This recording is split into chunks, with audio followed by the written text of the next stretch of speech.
Okay, so hello everyone. Good evening, Franz. I think it's afternoon where you are, Joe. Um, it Oh, is, it's 1 o'clock in the morning here. yeah, late in the UK.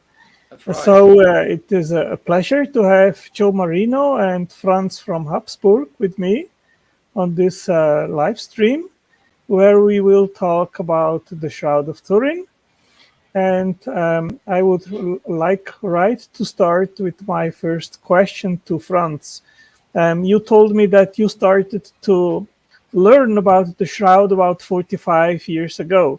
So could Ah, you maybe a little bit tell us about your story, how you got involved, how you got interested into the shroud, um, please?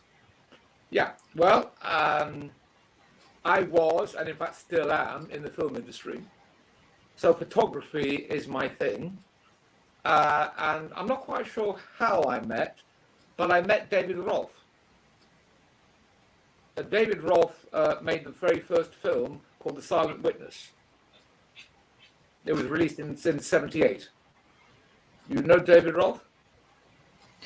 I No? don't. Now your microphone is interrupting a little bit. Oh, Can you maybe tweak or something to see if it stops with this noise? okay. I don't have any background noise here, and I can't see. I've turned the volume up, but you can't hear. No, we hear you well, but while you are speaking, it is kind of cracking. Right. Right. I'll start again. David Rolfe made the film called The Silent Witness, and I was in the film industry at the time as well.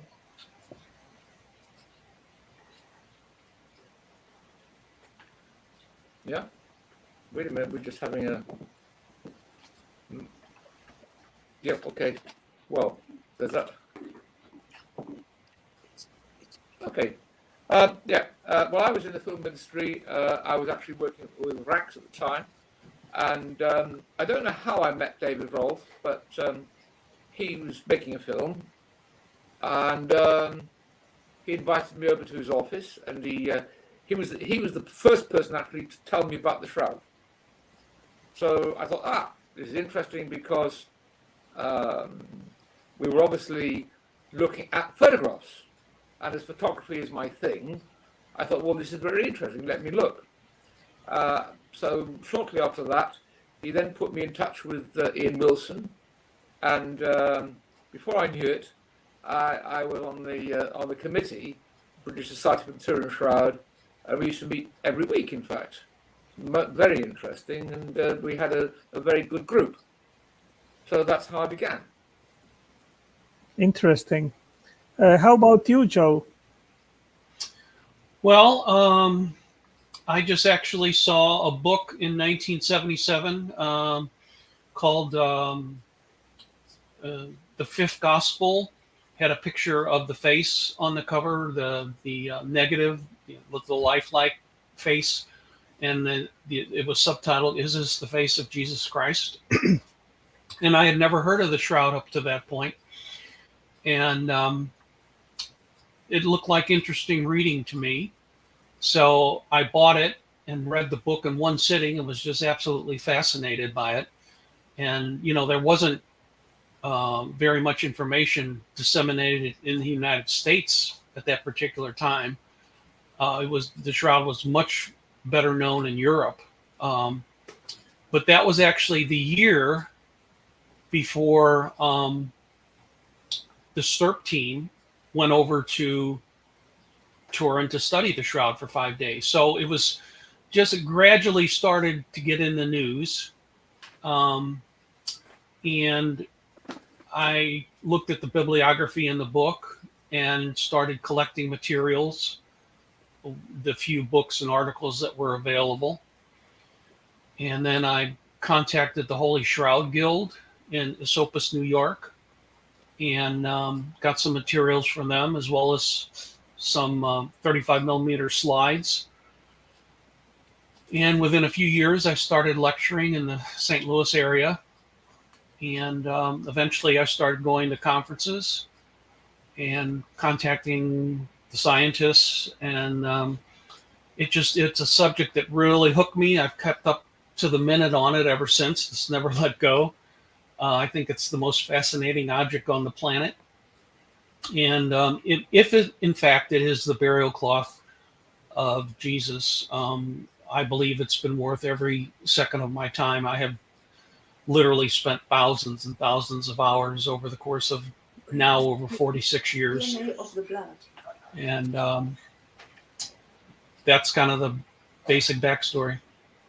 So, Joe, did you need some time to actually start really to believe that it is the authentic burial cloth of Jesus, or did you immediately, after the first information, believe that it was authentic, or did you start kind of being a skeptic and then studying for some time, then you came to conclude it is authentic, or how was that development? Yeah, I was basically a skeptic to start, but by the time I finished that book, I was pretty much convinced, based on the evidence, the scant evidence, even then, that it was probably authentic. And then, of course, as STURP started releasing their findings in '78, through to '81, the evidence just got stronger and stronger, and it just confirmed my belief. How about you, Franz? We're not there yet. Can you hear me, Franz? Yeah, I can hear. Yeah, right. Yes. How about you? After you the first time heard about the shroud, how much time did it take until you started to believe that it is the authentic burial cloth of Jesus?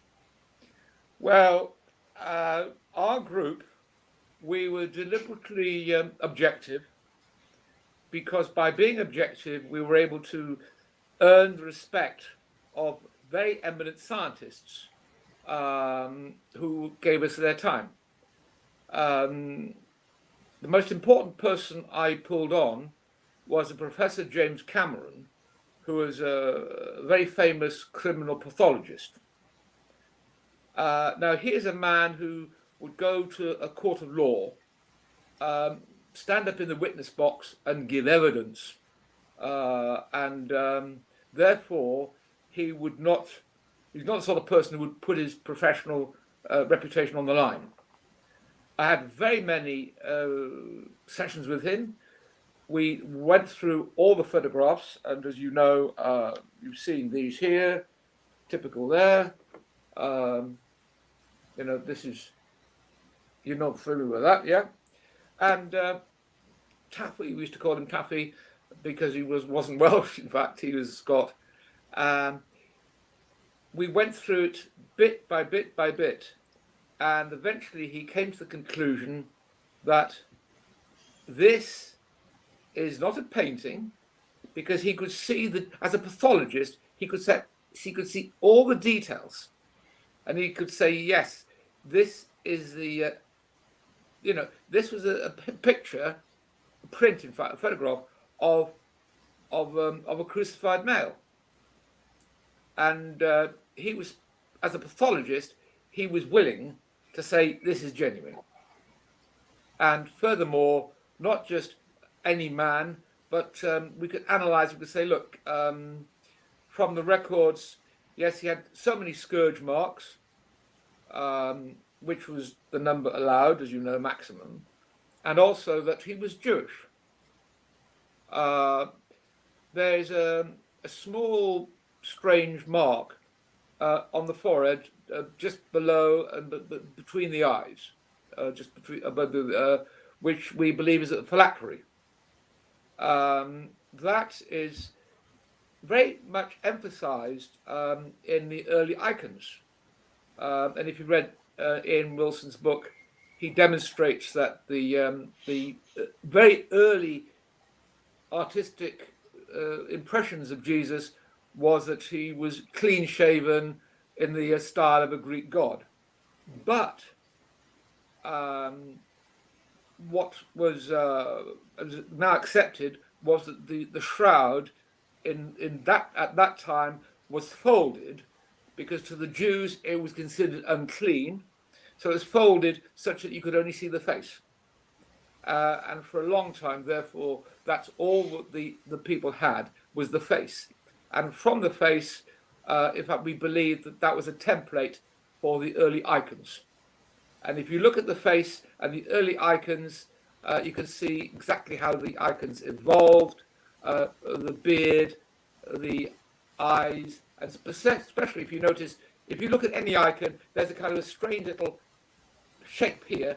I'm not talking about the trickle of blood on the forehead, but I'm talking about the little mark here on all the icons. It was quite, in fact, icons is quite exaggerated, but that was a phylactery which says that he's Jewish. Yeah. So, Joe, I hear that quite often, that people claim, well, but the man on the shroud seems very much a European from the Middle Ages, a Caucasian man. And how would you say, what is the most clear evidence that the man on the shroud is actually Jewish? One of the books in the late 70s quoted a Carlton Kuhn, who is an ethnologist, I believe it's called, somebody who studies racial characteristics.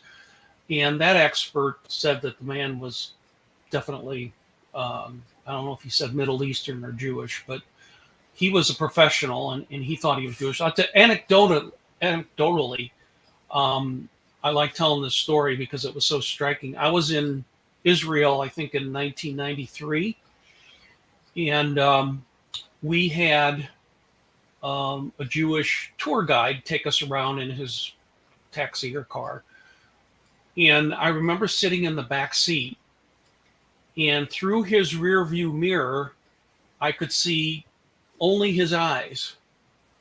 And it was so striking to me because it looked exactly like the eyes of the man in the shroud. To me, that's almost the most powerful evidence that he was Jewish. But, other evidence on the shroud indicates that it seems to be a Jewish burial. There's limestone that matches to Jerusalem, not just exclusively, but there is some limestone that matches to the Jerusalem area. So I think there's a lot of various indications that the man is Jewish. Naturally, you can take any point on the shroud and cite an expert or multiple experts, and you will still get people on the other side saying, no, I don't believe that. I think they're wrong. Almost apart from the shroud existing and being in Turin, almost everything is debated. So I hear the rumor. Sorry, go ahead. One of the very earliest of discoveries, of course, was the pollen. Yes, there's pollen from the Middle East as well. Yeah. So I hear it somewhere, I read that the men in the Galilean region, they had the use of having long hair. Have you heard that? And is there actually some kind of archaeological evidence or from scriptures from someone describing the Galilean man in the first century having long hair? Is there evidence for this? I think historically Jews did not shave. So they had beard. Jews did not shave. The Romans did and the Greeks did, but the Jews did not shave. It was a religious thing, and still is today.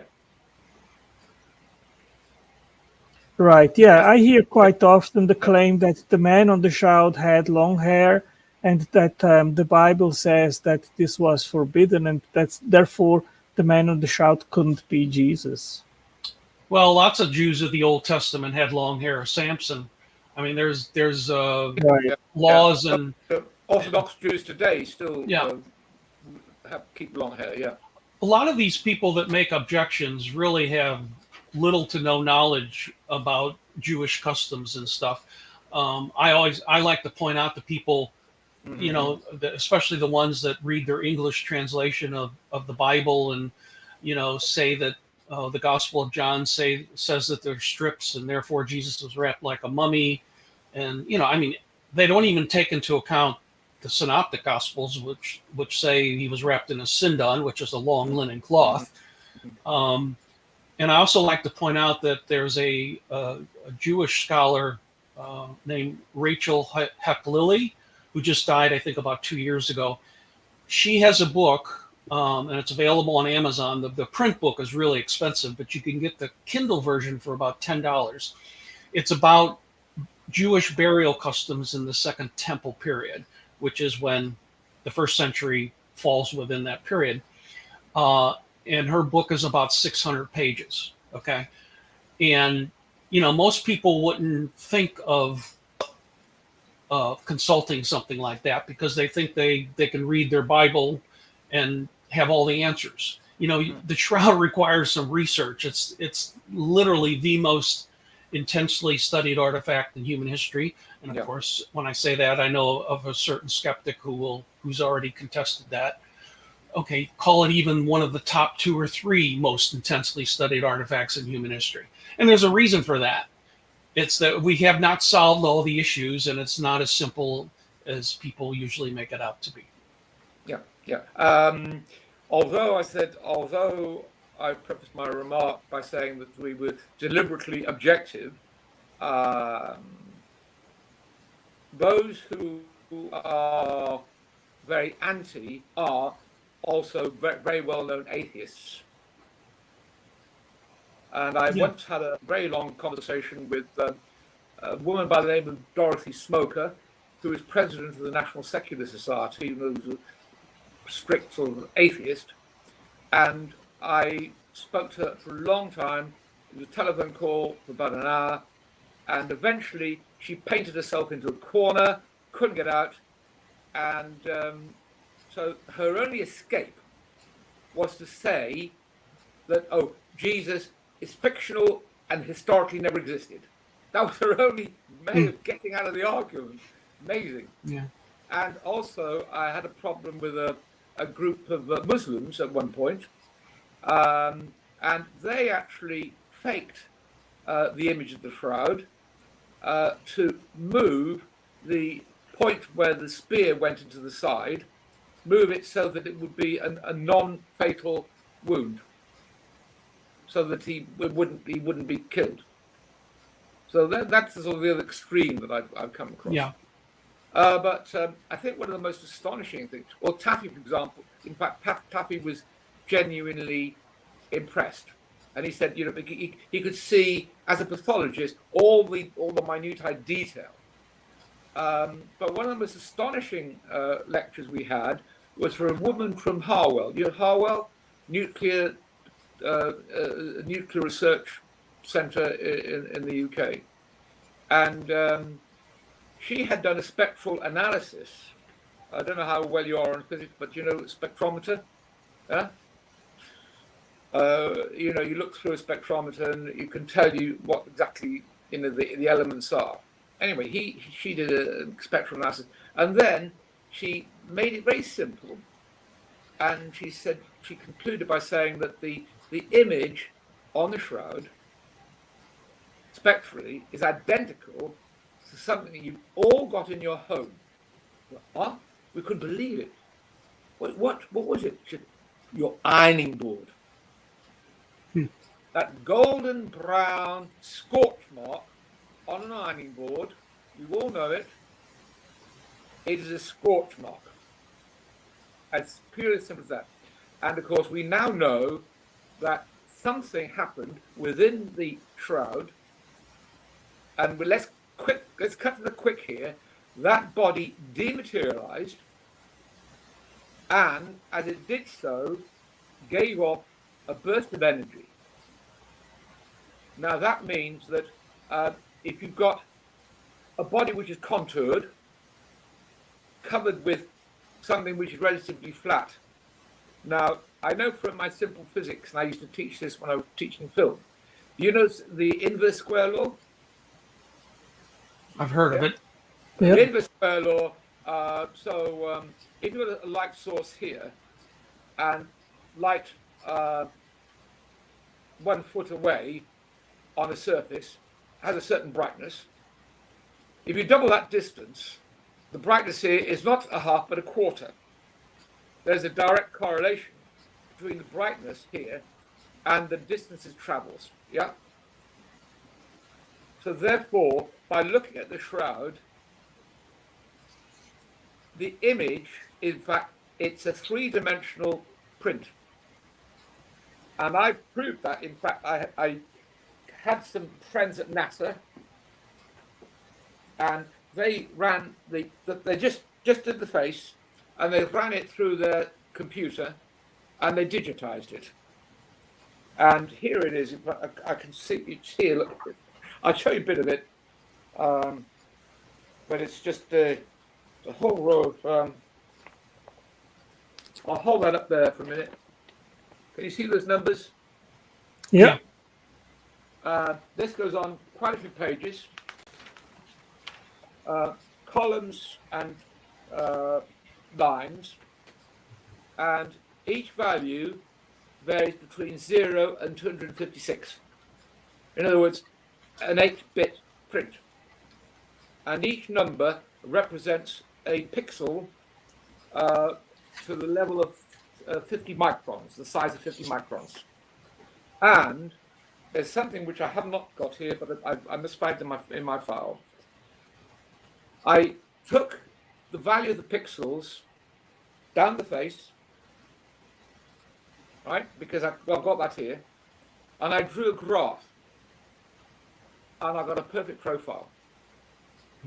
Forehead down slightly here, out with the nose, there, the mouth, the lips, and then obviously where the beard is, it breaks up a bit. But I got a perfect profile from this data, and that proves also that we have a three-dimensional image which no artist could paint, not even Michelangelo. So we have three-dimensional data, which is the most amazing thing, I think.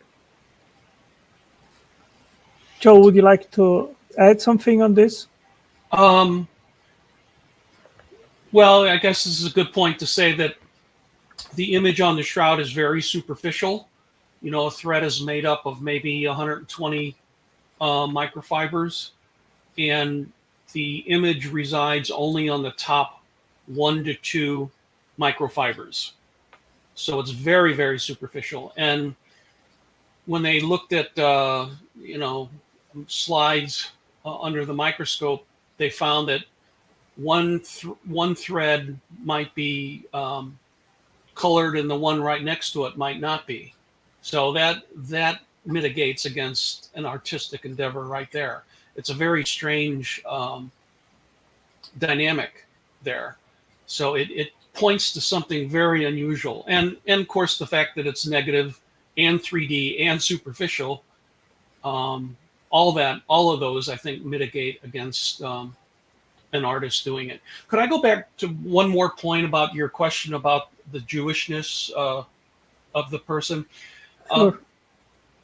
There's an interesting fact now. Of course, again, I'll say people contest this, but I think it's worth considering. So in 6 AD, Augustus removed Archelaus, who's the son of Herod I, and installed the first of the Roman procurators, of which Pilate was one of the later ones. And that the Roman procurator was over Judea and Samaria. And they had power of the death sentence. But at the same time, the Jewish government was still in existence, and they required burial before sunset, according to Jewish law. Precisely. So these two rules were in effect until about 66 AD. So that suggests that this was a Jewish burial that happened between 6 and 66 AD. I just thought I'd mention that. People can take that for what it's worth. Yeah. I can add to that, by the way, because with my research, I find myself talking to all kinds of experts.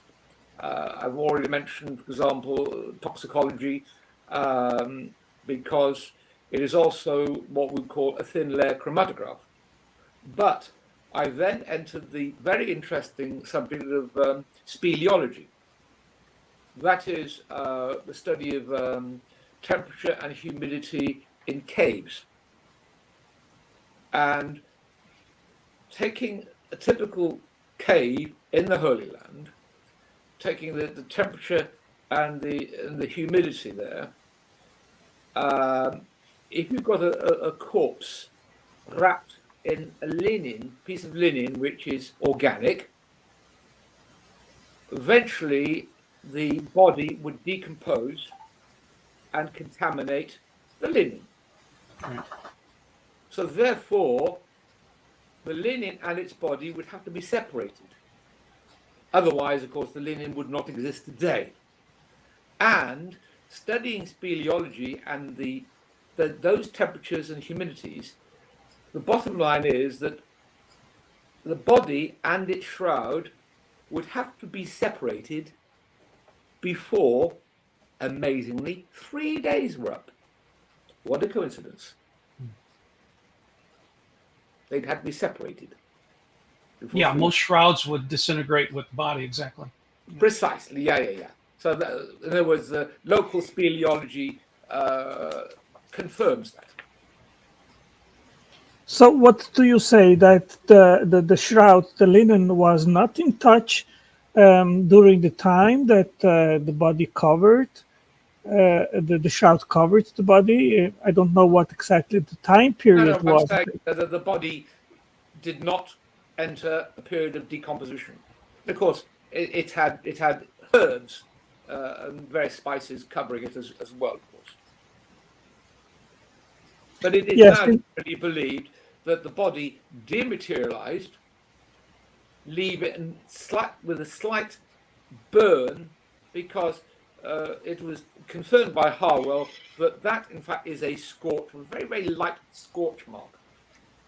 Now, if you use the a priori way of logic, I could, before your very eyes now, take a solid object, wrap it in a piece of cloth, and I could make that object disappear without touching the cloth, using the a priori system of logic. You know how we do that? How? Take a nice cube, wrap it in my handkerchief, and put it in the microwave. Now, using a priori, if one case holds, another case holds. The body dematerialized, leave a scorch mark on that cloth. And the scorch mark is consistent with what I was told by the professor from Harwell. Decompose. Yeah, so It dematerialized. So, Joe, I asked you some time ago this question, and you were not clear in giving me an answer. And I would like to know if eventually you thought about it or studied this. I am still in doubt. At the moment that that light burst left the image on the shroud, in what position was the shroud? Was it covering and involving the body of the man in the shroud, surrounding it, or had it first to be put in a horizontal situation, in a plain horizontal situation, in order to get no distortion of that image? Well, I think it was laying horizontal, and the shroud was wrapped fully around it, and possibly with bands to cover, or to hold the wrists and the feet, and stuff like that. And that may be what John was referring to with the strips. Not that they were totally strips like mummies, but Can I just add to that? Because Mhm. in fact, if you think about it logically, instead of being wrapped up tightly like a mummy, we knew that the women intended to go back the next day to add more spices to the body. So in other words, the body would have to be accessible. So if it was just like that and like that, it could the top layer could easily be peeled back, right. and so that they could then add more spices, which they intended. Yeah. So So the simple folding made the body more mhm. accessible for further treatment. Yeah. So Tangelo, I think what you're getting at is the fact that if you have a cloth wrapped tightly or semi-tightly around a face or whatever, and you have some substance on it, and you unwrap the cloth, the image from the face is going to be bigger than the dimensions of the real face, which is why a lot of scientists believe that the the radiation was what they call vertically collimated, which means it went up, straight up and down. It was one scientist said it was like the body had a million miniature lasers all emitting simultaneously straight up and down. Yeah, And yeah. that way you wouldn't get the spread with vertical collimation. So it's not, it should be pointed out that the blood images on the shroud are contact images. Okay. But the image formation was not a contact because otherwise you'd have that spreading out. And there's no image. The blood went on first because there's no image beneath the blood. So again, this is another point that mitigates against an artist doing it, because if an artist did it, what's he going to do? Is he going to put the blood on? Is he going to put the blood on first and then draw the body around it, or is he going to draw the body first and then put the blood? Naturally, it would be the latter. So we have two different image. The blood is direct contact, and the image formation is something different. They're independent of one another. The most notable blood, of course, is where it runs off the heel. You've probably seen that. Yeah. And there's realistic things like there's a blood flow on the small of the back that apparently has resulted from the spear wound in front. And there's just so many medical details. It's like, would a medieval artist even know how to do that?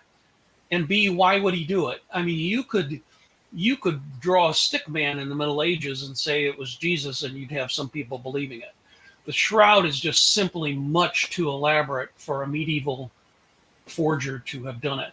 Yeah, there's so many aspects, including if you get closer than 6 feet or further than 10, it's kind of hard to see the image. So if a forger's going to do an image, he's going to do it so that the maximum amount of people would see it.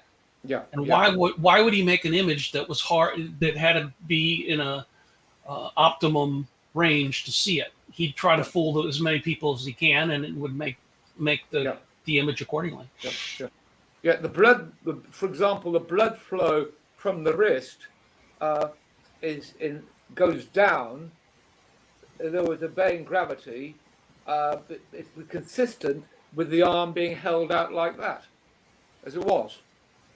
So, in other words, the blood isn't sort of all over the place, but it's a line there, and then a second line there, because in his agony, Christ would have moved from one side to the other. And of course, we now know that the nail was not through the hand, but through the wrist. And it was John Robinson, in fact, who explained, because he's an expert in Greek. And in fact, I tested this question on the last time I was in Greece and asked my Greek waiter. And he said that, because we say that bit is the hand, but in Greek, even today in Greek, the hand is from the elbow down. Yeah. And I've only seen a few rare bits of artwork where the nail is shown through the wrist and not through the hand, which is correct. And the shroud shows that as well.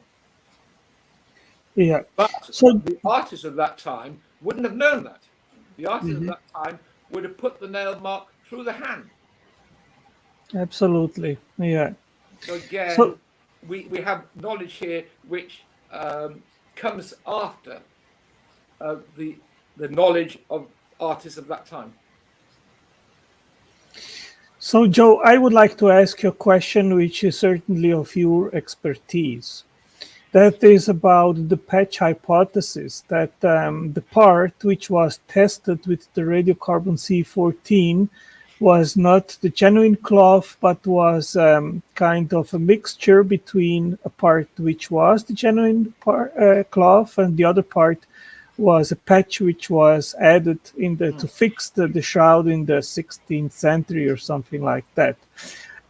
How sure today are we that this hypothesis is true?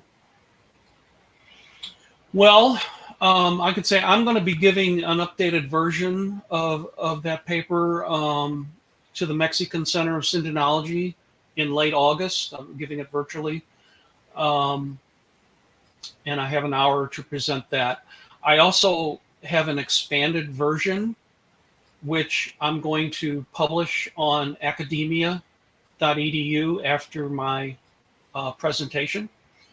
And at the moment, I think it's up to 59 pages, 30 pictures, and about 85 references. I'm pretty sure that this explains the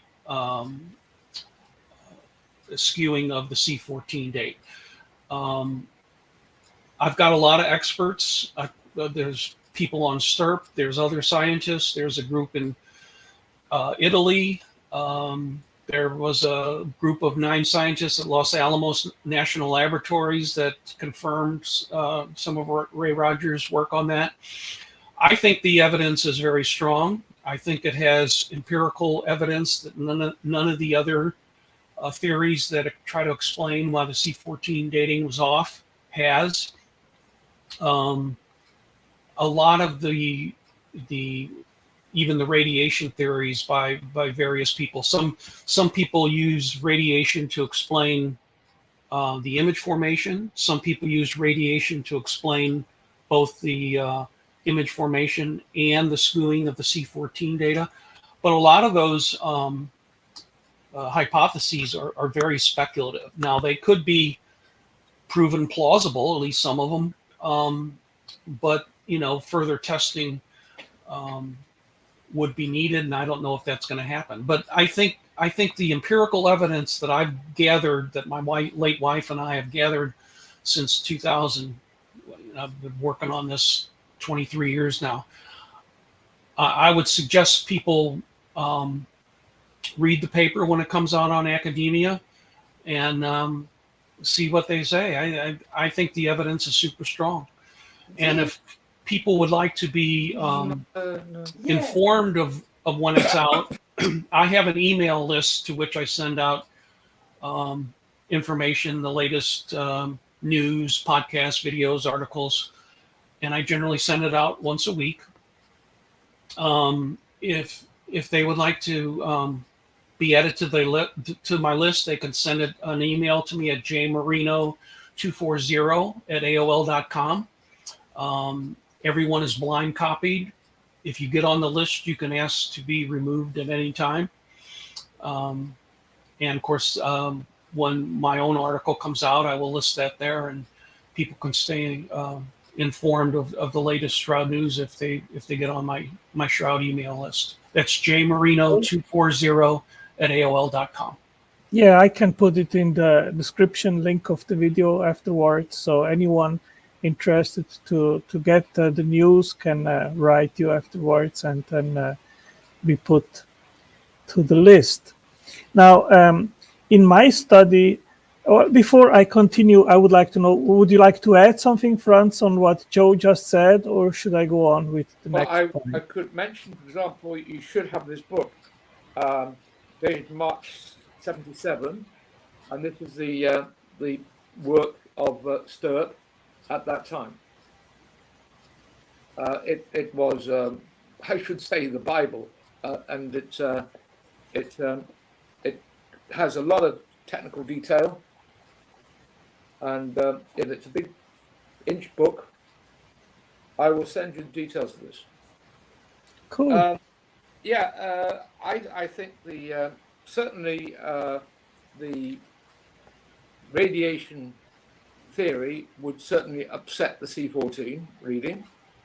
Now, Joe, have you got any ideas on this present situation of the DNA reports?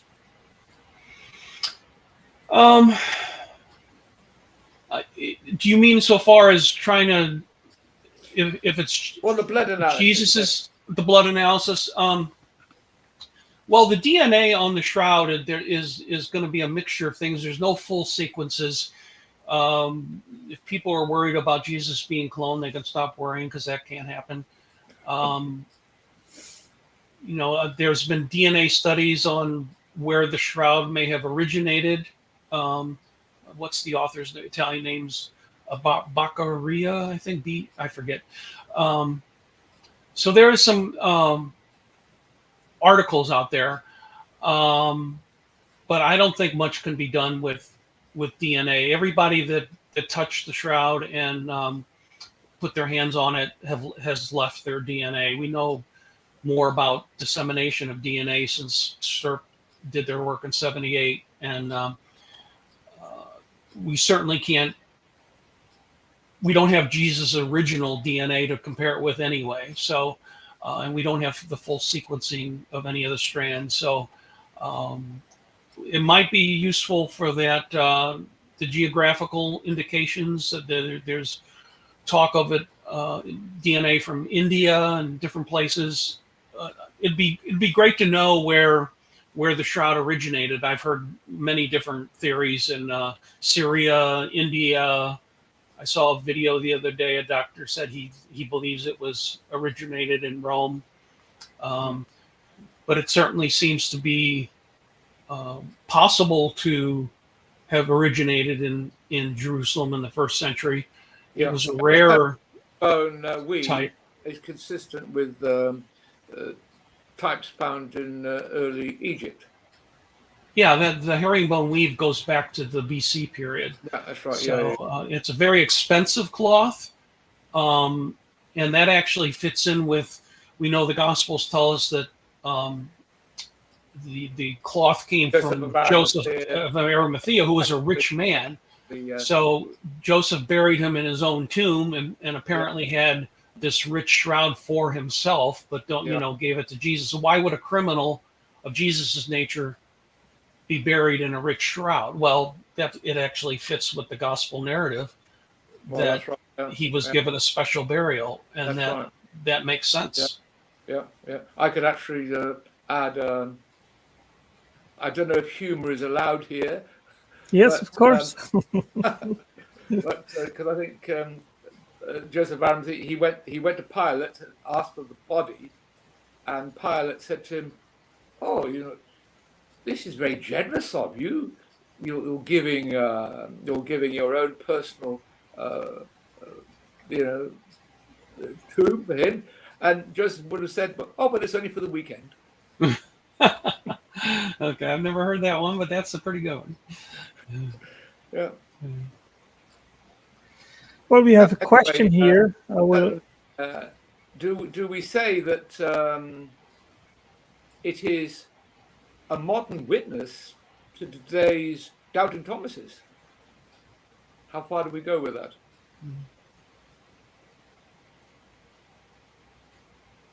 Joe, can you answer the question here? Huck Ferry said he was the only one who hired someone to do an invisible reweave. In your new research, has someone else done this and tested it? I do have a quote from a company in, I think it might have been a company that Hugh actually contacted, what's it called? Without a Trace. I don't think they specifically did it, but I have plenty of experts saying that it could have been done. So I make a point in the paper that if you make a blanket statement and you find one exception, you can't make the blanket statement. So the shroud was owned by Margaret of Austria, who had access to the best weavers in Europe at the time. And they would have had, I don't think they would have spared any time and expense to do possibly a thread by thread restoration. Oh, and when you asked me about this before, talking about after the fire, when it was repaired by backed by the poor clerks. Well, the nuns put in the patches that can be seen on the shroud, but I don't think they were talented enough to do the actual invisible reweave. I think the weavers would have had to do that.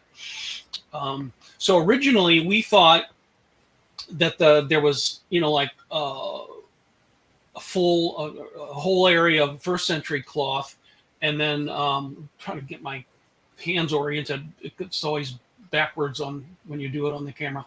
So originally we thought it was first century, and then put it next to a 16th century. But later, as we did more research, we began to believe that it was more like a intertwining of the threads. And Ray Rogers actually did find a linen and cotton splice. So, when you read the paper, you will see that there's cotton, there's gum, there's a splice thread, there's all the ingredients you would need for a repair there. And you just can't explain that. You can't just say, oh, well, nobody's ever done it to my satisfaction, therefore it doesn't work. Invisible reweave was done. I've got a lot of, as I said, I got 85 references. I'm not going to go into the detail here, but I think if you read the paper, I think it makes a very compelling case that it could have been done and has been done. A question, Joe. I guess that when they made their expositions, and it seems that in the Middle Ages, that was kind of a frequent thing that they exposed it to the public, and then it was secured at the corners. And that didn't happen just on that corner where the test was made, but on the other side of the shroud as well. Have you or someone else eventually looked closer into the other corner to see if there is some kind of evidence of this reweaving? Because I can imagine that they maybe did it on both corners. That's a good question. In fact, I addressed that point in my paper because Hugh Ferry has said, if you look at the C14 corner, that whole corner is very, very green. Whereas if you start moving toward the center of the cloth, it's a completely different color than the main part of the shroud. And Hugh has made the point that the other corners are green as well. And it's like, well, if they did the C14 corner, they probably did try to shore up the other corners. But as far as I know, nobody's been able to do, in-depth studies of those other corners. It's just it's hard to get access to the shroud. But my guess is that since all four corners have that green color to some degree, my guess is that all four corners were repaired.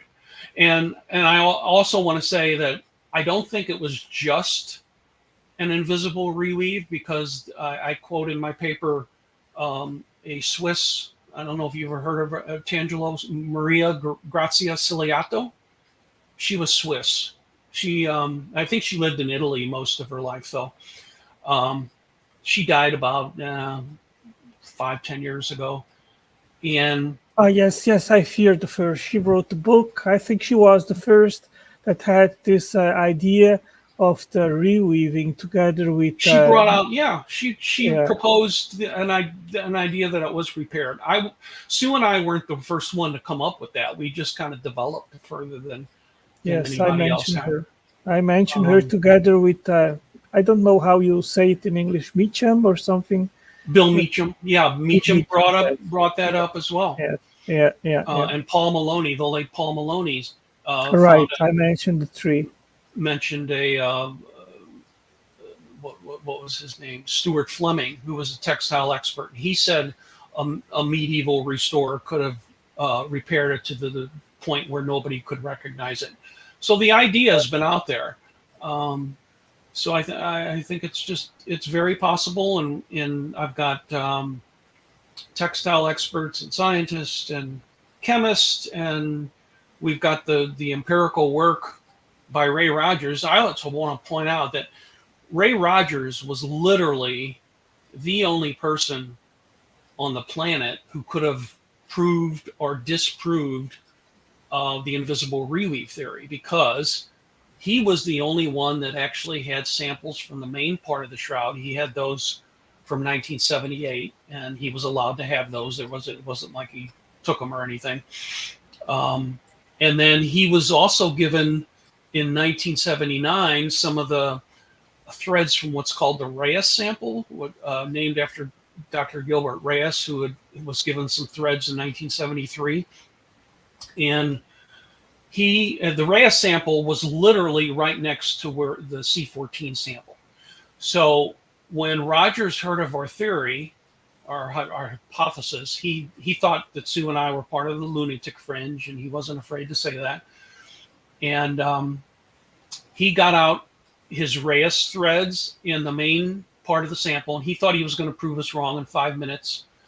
And after he did his study under the microscope, he found that the samples from the Reyes sample were different from the main part of the shroud. And then later, he was even given, just to be sure, he was given leftover samples, because Turin kept a sample from the 1980 dating.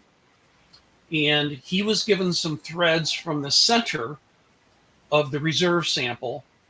And he found everything on that sample that he did on the Reyes sample. So in other words, the main part of the shroud was different from both the Reyes sample and the C14 sample. This is empirical evidence. And no other theory really has that.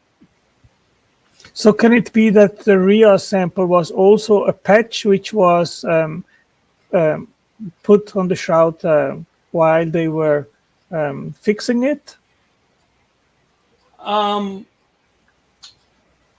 Well, Reyes did find some cotton in the Reyes sample. So yeah, it's possible that those were part of the repair that ended up being, in the area where he found the cotton spliced with the linen, which he shouldn't. There's no cotton on the linen anywhere. The shroud is completely linen except for trace elements, maybe from gloves or something, and in that C14 corner. So that's pretty interesting. I didn't know that Rogers was in possession of both types to make comparisons.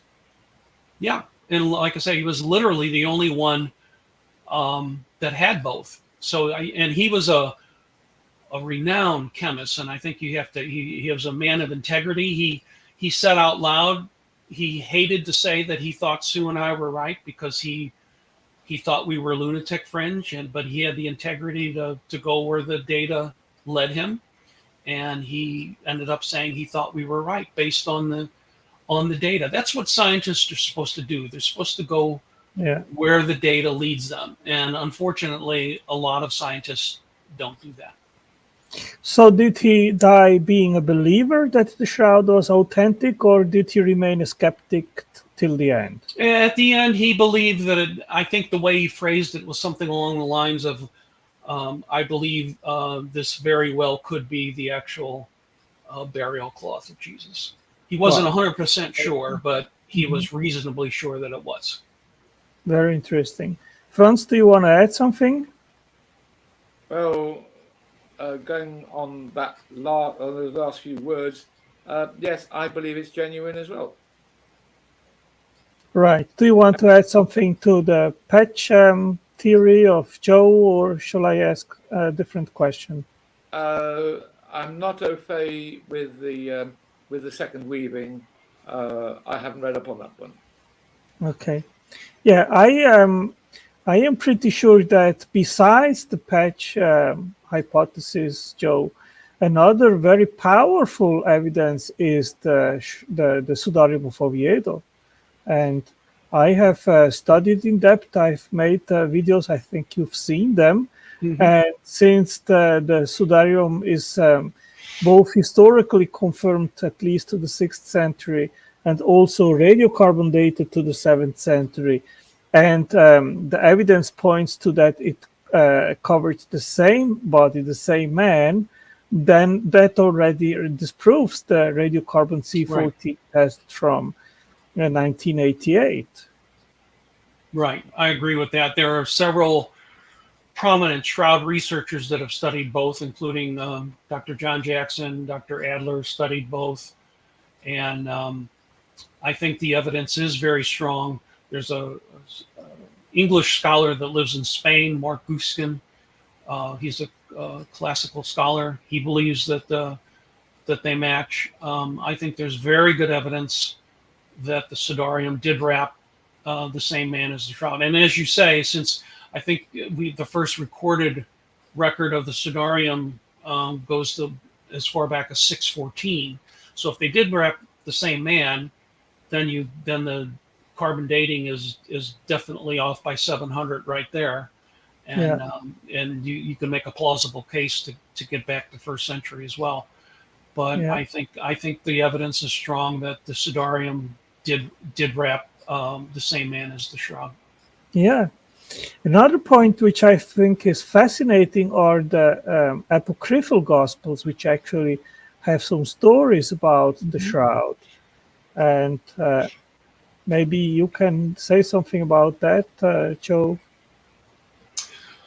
Yeah, of course, a lot of people would immediately discount apocryphal stories or apocryphal gospels because they didn't make it into the canon. But most legends and myths, have a kernel of truth in them. So I wouldn't be surprised if, they give us some information. I wrote a paper that can be found on my academia page, and perhaps Tangela, you could put a link to that in the notes. It's called the Documented History, Documented References to the Burial Linens of Jesus from the 2nd through the 13th century. And I go century by century, and I have at least one reference for each century, starting after the Gospel. So we start in the 2nd century, and then going up through the first half of the 13th or the 14th century, because we know where the shroud's been since the 1350s. And there's different legends and things. History gets a little murky. I wasn't all that interested in history when I first started studying the shroud. My philosophy was, well, if the shroud's authentic, it had to be somewhere. But I have gotten more interested in the history over the years. But the problem is I see some of these historians come on and whip off these names and dates and relationships. It's like, my goodness, how do you keep all that in your head? But I think there's references to Pilate's wife having it, Peter having it, going to Antioch, going to Edessa, ending up in Greece. Unfortunately, the historians do want primary documents, and we don't really have that for documents related to the shroud specifically. But I think it's important to remember that huge libraries in both Alexandria in Egypt and also in Constantinople were destroyed in early centuries. So who knows what references to the shroud might have been lost. And, documents, historical documents can be forged, they can go missing, they can be lack full detail. So while it's nice to have primary sources, they're not Library. the end all and be all. I think, but if you look at in the terms of the whole context, art history, science, theology, I think you can make an overall case. But if you isolate history by itself, you're going to run into some problems. I think Ian Wilson got it right in that in its early stages it was kept folded so you could only see the face, and this gave birth to the early icons. And at some point, probably from Acre, it was in the custody of the Knights Templar. And in order to keep it secret, it may even have been referred to as the Holy Grail. And of course, the Templars then eventually took it to France. So they collected it at Acre, and then it wound up in France, as you know, where known history begins. Yeah, it seems. Yeah, go ahead, Joe. I was going to say, I think it makes a lot of sense, the idea of having it folded up so that only the face is showing, because nowadays we show the shroud is shown full length because they have the logistics to do it. But in the ancient days, the early centuries, if you were going to carry it around, a 14-foot long cloth is kind of hard to carry. You'd almost have to fold it to move it. So, and they also would want to have disguised its nature as a burial cloth, because that was an impure object. Would have been unclean. Yeah, unclean. Yeah. So, and the Romans and the Jews both would have wanted to destroy it. So, I think it made sense on a couple levels to fold it so that only the face is showing, and to disguise its nature as a full burial cloth. Yeah. And the fold version is virtually identical to some of the early icons. Exactly. Yeah. So some say that the phylactery on the forehead. Yeah. So some say that the Mendelian isn't necessarily the same object than the Shroud of Turin. So what evidence is there that it actually is the same object? Yeah, I would say the Mendelian is the same as the folded version. I've got one here. Sadly, it's in the other room, but next time I'll show it to you. A beautiful Mendelian. Cool. Yeah, so we are 1 hour in our conversation. I think it is maybe a good time to take some question. If someone has still a question in the audience, I'll put it here to Joe or to Franz, or otherwise we end the stream, and then eventually next time we can have some other questions. Is there someone having some questions?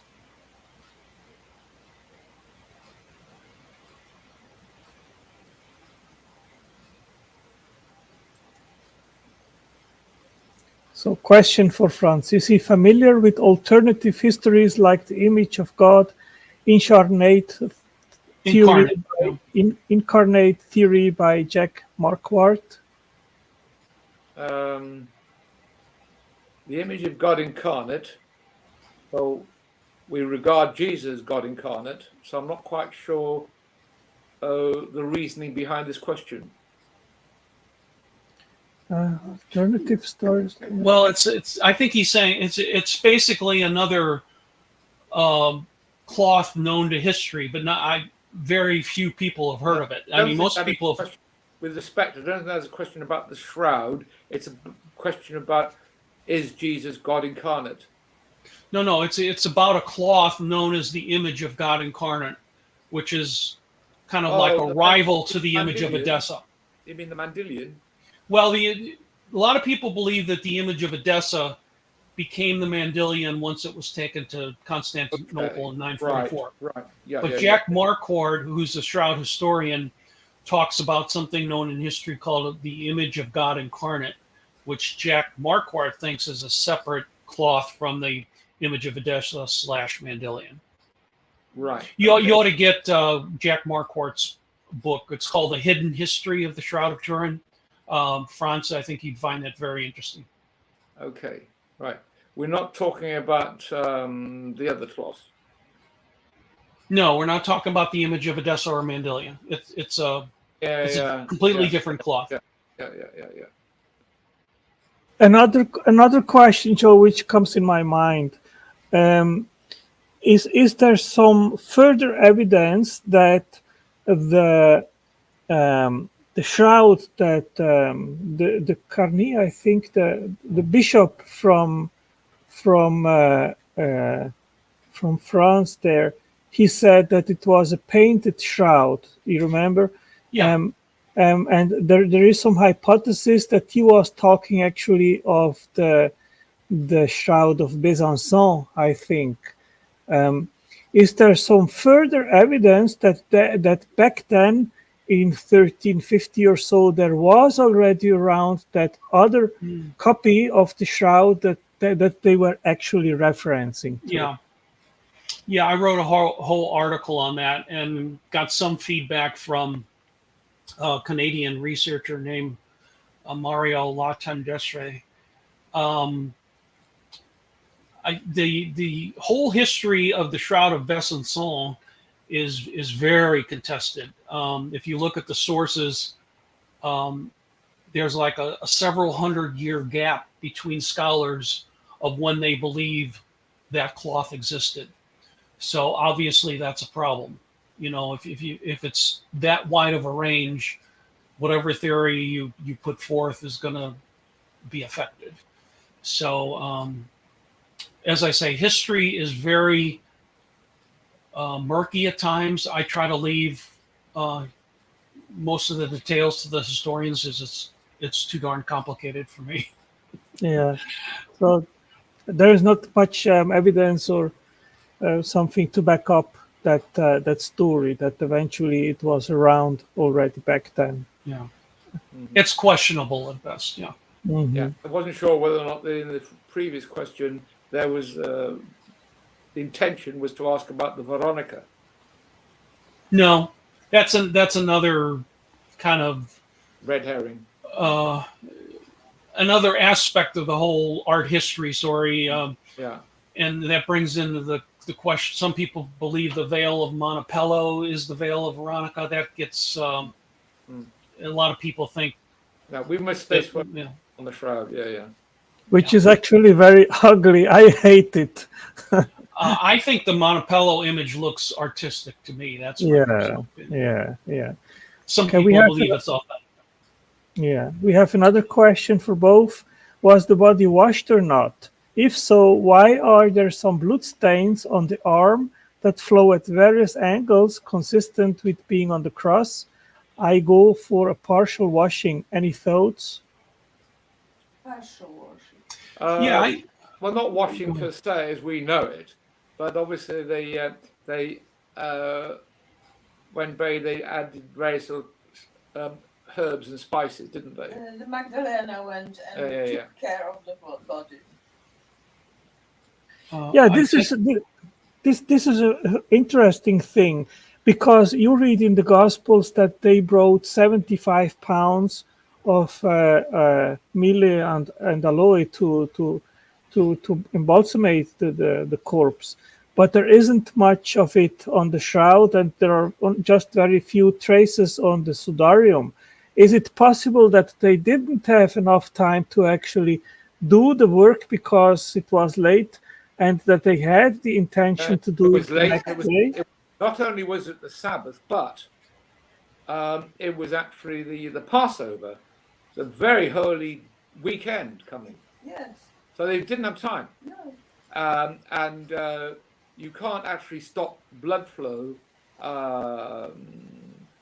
In fact, for example, the blood flowing from the heel onto the cloth is what the toxicologists would say is a thin layer chromatograph. And you can tell the difference between blood which is pumping under pressure, where there was the clear serum, and the blood clot is thick. Whereas if it's flowing out slowly, as a thin layer chromatograph, the thick part of the blood would stay where it is, and the clear serum would go beyond that, and therefore we know that it's a post-mortem blood flow. Joe? I tend to agree with the questioner. I think there might have been a partial washing, and it's, they would have kept all the blood together that they could, because it was believed to be part of the life source. So you kept blood together with the victim. Yeah, and they may have did some washing, and maybe some of the wounds started oozing again. Yeah. And they probably didn't have time. Down, because bearing in mind not only the agony, but also the temperature of the hot sun, that poor body would have been covered with sweat, and it would have been they would have to dab it down anyway. Right down, yeah.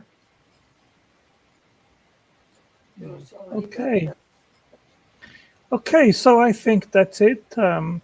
I would like to give both of you the last words, and then I'll end the stream. You can maybe start, Joe. Besides my own email list, I would like to recommend to your listeners getting on Barry Schwartz's mailing list for his updates, which he usually does 3 to 4 times a year, and he has a massive one coming up probably in early July. And he has a mailing list that he does not share with anybody. You go to a site, shroud.com, and look for the link that puts you on the mailing list, and then you'll be notified anytime that an email comes out, or his update comes out rather.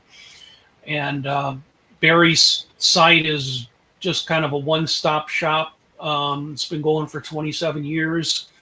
It's amazing. There's just almost everything important on the shroud that you could ever want is on that site.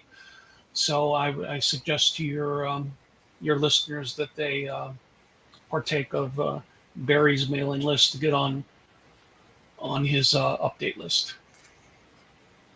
Franz? Well, to sum up, just thank you for your time. It's been a great joy to be with you.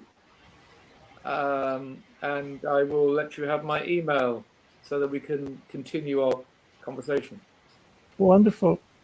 Okay, so thank you very much also to the audience, to you both. I hope we can have a follow-up and clarify some different questions next time. Have a good night. It's late night, I know, Franz. I hope that next time eventually I do it a little bit earlier, so you Please have do. more sleep. Yeah. Okay. By the way, of the various books I have. Great. Okay. Have a good one. Bye-bye. See you next time. Thank you. All right. Thank you so much. Good to see you both. Good night now. Or good morning for me. Good night.